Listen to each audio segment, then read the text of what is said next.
Assalamu alaikum, bienvenue à tous, j'espère véritablement que Kulchi Labas. Je pense que les téléspectateurs vont juger de l'abracadabrantesque explication que vous venez de donner. Bien sûr, Yvan, les téléspectateurs ont eu vent du fait que tu ne sais pas parler correctement. Bon, c'est pas grave, on t'écoute quand même, tu veux nous dire quoi? Parce que bon, Allahu Akbar, naturellement, c'est très gentil, c'est aimez-vous les uns les autres. On est d'accord. Sauf que Allahu Akbar, c'est le dernier mot qu'ont entendu les journalistes de Charlie Hebdo quand ils ont été fauchés à la Kalachnikov et que les deux tueurs, les frères Kouachi, ont dit Allahu Akbar. Allahu Akbar, c'est également le mot qui a été crié par ceux qui, lors de l'attentat des terrasses, puis de l'attentat au Bataclan, ont tué...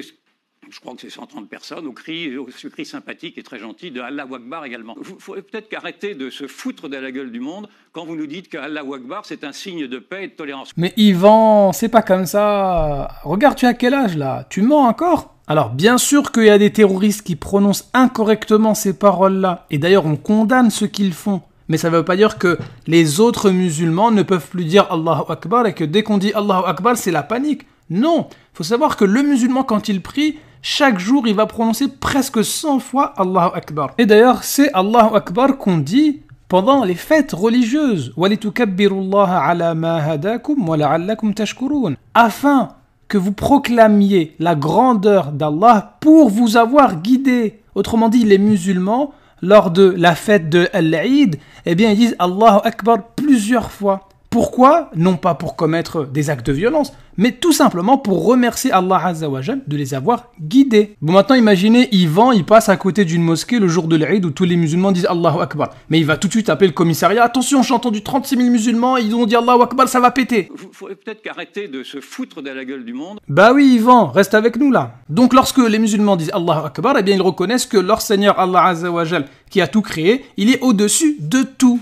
Et d'ailleurs, il n'y a pas que les musulmans qui disent Allahu Akbar. Bah oui, parce que si je prends la tradition biblique, en particulier les psaumes, qui sont récités par les juifs et par les chrétiens, judéo-chrétiennes, on a beaucoup de versets qui nous disent que Allah Azza wa Jal, il est plus grand que tout. Donc en fait, ils disent Allahu Akbar. Ah oui, d'ailleurs, Yvan, souvent, critique l'islam et le Coran en nous disant que oui, ce sont des textes violents. Mais est-ce que tu as lu les psaumes? Aujourd'hui, je te fais découvrir le psaume 118 au verset 10. Toutes les nations m'environnaient. Au nom de l'Éternel, je les taille en pièces. Ah ouais, ça c'est un psaume assez spécial. Le verset d'après, encore une fois, au nom de l'Éternel, je les taille en pièces. Et le verset d'après, c'est encore répété une troisième fois. Au nom de l'Éternel, je les taille en pièces.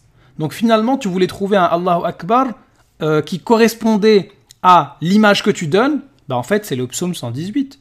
Et on remarque juste en bas, au verset 22, au verset 26, que ce psaume est un psaume messianique, c'est-à-dire qu'il concerne Jésus, et que Jésus lui-même a cité dans le Nouveau Testament. Et d'ailleurs, dans les évangiles, on nous dit que Jésus et ses apôtres chantaient des cantiques. Et quand on regarde le commentaire de la Bible annotée, eh bien on nous dit que c'était les psaumes 115 au psaume 118. Donc autrement dit, Jésus et ses apôtres chantaient le psaume 118, qui nous parle de décapitation au nom de l'Éternel, c'est-à-dire Dieu qui est le plus grand. Ah mais d'ailleurs, Yvan, tu disais quoi, toi, au sujet de Notre-Dame de Paris? Quand vous allez à Notre-Dame de Paris, sur le fronton de Notre-Dame de Paris, vous avez les 28 rois d'Israël qui sont là et qui accueillent ceux qui rentrent dans cette cathédrale.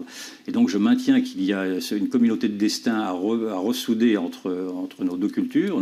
C'est notre culture judéo-chrétienne. Attends, répète, t'as dit quoi sur les rois d'Israël? Les 28 rois d'Israël qui sont là et qui accueillent ceux qui rentrent dans cette cathédrale. Ah d'accord, donc quand on rentre dans la cathédrale Notre-Dame de Paris, eh bien on voit les 28 rois d'Israël, comme tu le dis, mais parmi eux, il y a le roi David, qui est l'auteur des psaumes, selon la tradition biblique. Donc ça veut dire que quand on rentre dans cette cathédrale-là, eh bien on est accueilli par quelqu'un qui disait Allahu Akbar et qui décapitait ses ennemis au nom de Dieu. Et d'ailleurs, dans la cathédrale Notre-Dame de Paris, il récite plusieurs psaumes de David, justement. Donc, Yvan, je te vois venir, hein, ça sert à rien de me dire « Oui, mais c'était l'Ancien Testament, etc. » Non, parce que ces psaumes-là ont été récités par Jésus lui-même, par ses apôtres, et même jusqu'à aujourd'hui, ils sont récités par la majorité des chrétiens, et même dans la cathédrale Notre-Dame de Paris que tu prends pour référence. Et d'ailleurs, Yvan, qui demande aux musulmans de respecter les lois de la République, c'est le premier à les enfreindre lorsqu'il décide d'aller à l'église. Alors qu'avec le Covid, eh bien c'était interdit. Il va à l'église pour faire quoi? Bah pour chanter, forcément des psaumes.